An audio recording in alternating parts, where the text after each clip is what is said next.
and welcome to Cultural Apologists React for today, August 28th, 2024. This is an AI-generated podcast and can make mistakes. Use it for generating possible ideas, but don't rely on it as an authoritative guide to the day's news or to the details of cultural apologetics. Albanese stated that his government was pursuing the national interest while abroad at such events. He emphasized that being part of the conversation means that Australia gets to shape the solutions in its national interest and in the interests of the region. So how might we think about this story from the standpoint of cultural apologetics?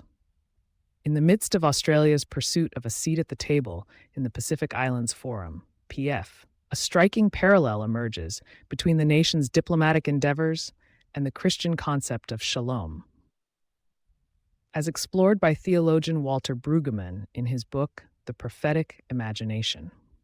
This commentary posits that just as shalom encompasses not only personal well-being, but also communal wholeness and ecological harmony, Australia's efforts to secure its region and build a stronger Pacific must be grounded in a profound understanding of its own place within the larger web of relationships. By examining the story through this lens, we will uncover the intricate connections between national interest, regional cooperation, and the pursuit of shalom.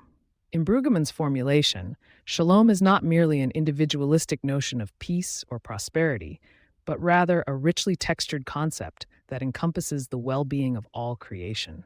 Similarly, Australia's actions in the PIF must be seen as part of a larger tapestry of relationships that extends beyond national borders. The Prime Minister's emphasis on being part of the conversation and shaping solutions in the national interest is laudable, but it must be tempered by an awareness of the interconnectedness of regional challenges and opportunities.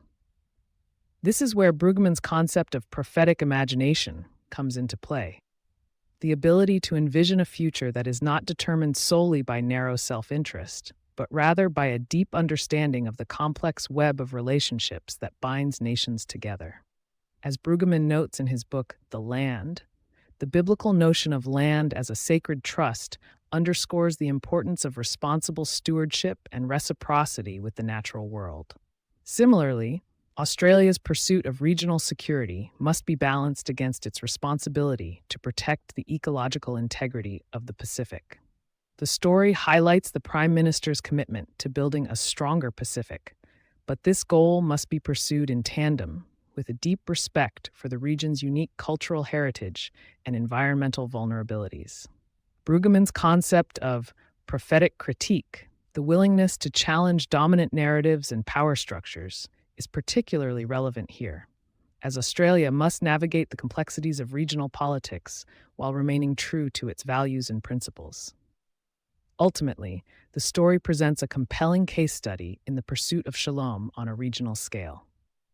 By embracing Brueggemann's prophetic imagination and cultivating a profound understanding of its place within the Pacific family, Australia can build trust, foster cooperation, and create a more just and peaceful region for all. As the Prime Minister aptly put it, what happens in the Pacific matters in Australia. But this is not merely a truism. It is a call to action, a reminder that our collective pursuit of shalom demands a deep and abiding commitment to the well-being of all creation.